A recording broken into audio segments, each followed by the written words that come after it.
வணக்கம் நண்பர்களே, Tamil time central மேலும் செய்திகளுக்கு நம்ம சேனலை லைக் பண்ணுங்க, ஷேர் பண்ணுங்க, சப்ஸ்கிரைப் பண்ணுங்க, பக்கத்தில் உள்ள பெல் ஐக்கனையும் ப்ரெஸ் பண்ணிடுங்க.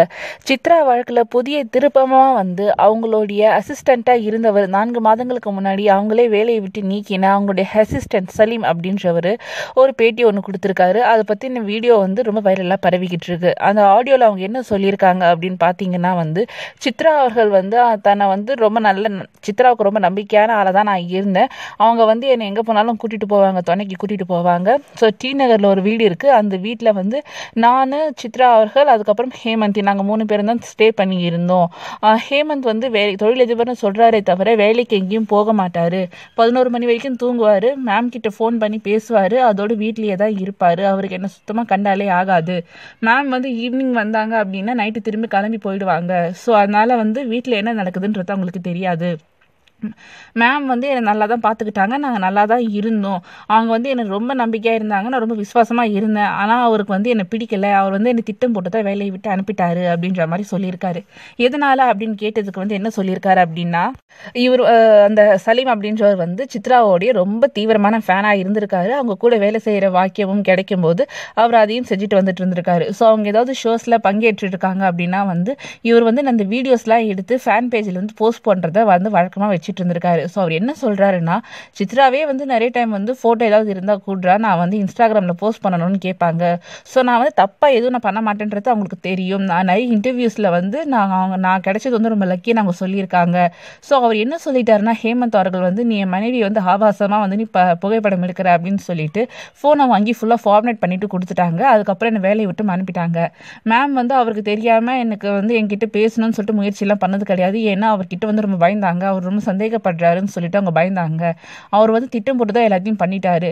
இப்போ அதுக்கப்புறமா அந்த வீட்டில் வச்சு கூட இது பண்ணதுக்கு அப்புறம் வீட்டில் அவங்க 2 பேரும் தனியாக இருக்காங்க அப்படின்னு இருக்கிறப்போ அவர் எதுக்கு அவங்கள தனியாக வேற இடத்துல ரூம் புக் பண்ணிட்டு அங்கே கூட்டிட்டு போய் ஏன் ஸ்டே பண்ணிட்டு இருக்கணும் அப்படின்னு சொல்லிட்டு கேட்டிருக்காரு. அதுக்கு ரீசனும் அவரே கொடுத்துருக்காரு. என்ன சொல்லியிருக்காரு அப்படின்னா, அது ஒரு பப்ளிக் பிளேஸ் அப்படின்றதுனால அங்கே யாராவது வந்துட்டு போவாங்க, சண்டை நடக்குது, இவர் இந்த மாதிரி பண்ணுறாரு, மேம் கத்துறது ஏதாவது கேட்குது அப்படின்னா எல்லாருக்கும் இங்கே என்ன நடக்குதுன்றது தெரிஞ்சிடும். ஸோ அது தெரியக்கூடாது, தான் மாட்டிக்க கூடாது அப்படின்றதுக்காக தான் அவர் வெளியே ரூம் எடுத்துட்டு சித்ராவங்க கொண்டு போய் ஸ்டே பண்ணாரு.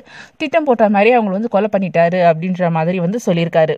சித்ரா அவர்களோட பேரண்ட்ஸ் அவங்க இவர் மேலே தான் பழி போட்டிருக்காங்க. ஸோ அவங்க இந்த சலீம் என்பவர் மேலே தான் அவங்க ரொம்ப கோபமாக இருக்காங்க. தன்னோட மகள் இவ்வளோ பிரச்சனையில் இருக்காங்க அப்படின்றத சொல்லாமல் விட்டுட்டாரு அப்படின்னு சொல்லிட்டு அவங்க பிரச்சனையில் இருக்காங்க. ஸோ நான் அவங்களுக்கு சப்போர்ட் பண்ணுறதுக்கு தயாராக தான் இருக்கேன். ஆனால் அவங்க என்னை சப்போர்ட்டாக ஏற்றுக்கிறதுக்கு தயாராக இல்லை அப்படின்னு சொல்லிட்டு சொல்லியிருக்காரு. அதனால தான் இன்னும் அவங்க கிட்ட அப்ரோச் பண்ணுறதுக்கு இல்லை, நான் அப்ரோச் பண்ணாமல் இருக்கேன். நான் வெளியே வேறு இடத்துல வேலைக்கு போயிட்டுருக்கேன். நான் இனிமேல் யார்கிட்டையுமே அசிஸ்டண்ட்டாக ஒர்க் பண்ணக்கூடாது. எனக்கு அவங்க மட்டும் தான் பிடிக்கும். நான் அவங்க கூட மட்டும் தான் நான் ஒர்க் பண்ணேன்.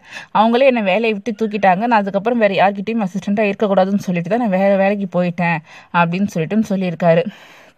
ஹேமந்த் எப்படிப்பட்ட பர்சன் அப்படின்னு சொல்லிட்டு கேட்டதுக்கு அவர் ரொம்ப கோவப்படுவார், குடிப்பார் அப்படின்னு சொல்லியிருக்காரு. ஸோ ஒரு வாட்டி சித்ராவுக்கும் ஹேமந்துக்கும் கூட சண்டை வந்திருக்கு. அந்த சண்டைக்கு அப்போ தான் என்ன பண்ணியிருக்காரு அப்படின்னா, ஹேமந்தோட பேரண்ட்ஸ்க்கு ஃபோன் பண்ணி இந்த மாதிரி சண்டை போட்டுக்கிறாங்கன்னு இன்ஃபார்ம் பண்ணியிருக்காரு.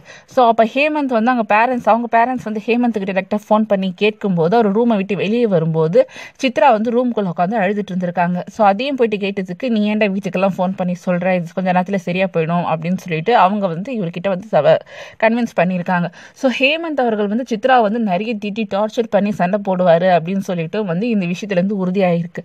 ஸோ இப்போ நம்ம இது எல்லாத்தையும் வச்சு நம்ம கோர்வையை வச்சு பார்க்கும்போது இவர் ரொம்ப விசுவாசமான ஆள். இவர் கூட இருந்தால் நம்மளால் எதையும் சாதிக்க முடியாது அப்படின்ற ரீசன்னால தான் அவர் மேலே அபாண்டமாக வேற ஒரு பொய்யை சொல்லி அவரை வேலையை விட்டு வெளியே அனுப்பிட்டு, அதே மாதிரி அந்த வீட்டில் இருந்தால் ப்ராப்ளம் ஆகும்னு சொல்லிட்டு அவங்கள திட்டம் போட்டு ரூமுக்கு வேற ஒரு ரூமில் ஸ்டே பண்ணுற மாதிரி கூட்டிகிட்டு போயிட்டு அங்கே எல்லாம் கம்ஃபர்டபுளாக இருக்கா, நம்ம தப்பிச்சு போகிறதுக்கான எல்லாமே இருக்கா, எல்லா வாய்ப்புகளும் இருக்கா அப்படின்றத செக் பண்ணி இருந்துட்டு அது மூலமாக அவர் திட்டம் போட்ட மாதிரி எல்லாத்தையும் செஞ்சுட்டாரு. ஏன்னா அவருக்கு ஒரு வெல் செட்டில்டு பொண்ணு ஒன்று வேணும் அப்படின்னும் அவங்க கிட்டேருந்து எவ்வளோ அவரால் கறக்க முடியுமோ அது வரைக்கும் கறந்துட்டு அதுக்கப்புறமா அவங்கள கழட்டி விடுறது தான் அவரோட பாலிசி அப்படின்ற மாதிரியும் அவர் சொல்லியிருக்காரு. ஸோ அதே மாதிரி தான் சித்ரா அவர் எவ்வளோ முடியுமோ அவரை யூஸ் பண்ணிக்கிட்டாரு.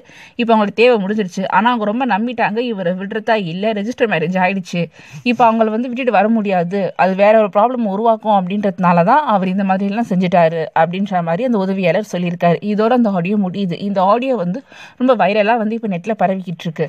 இந்த செய்தியை பற்றின உங்கள் அப்டேட்ஸ் இந்த செய்தியை பற்றின மேலும் அப்டேட்ஸ்க்கு நம்ம சேனல் லைக் பண்ணுங்கள், ஷேர் பண்ணுங்கள், சப்ஸ்கிரைப் பண்ணுங்கள். இந்த பதிவு பற்றின உங்கள் கருத்துக்களை நீங்கள் கமெண்ட் செக்ஷனில் தெரிவிக்கலாம். நன்றி.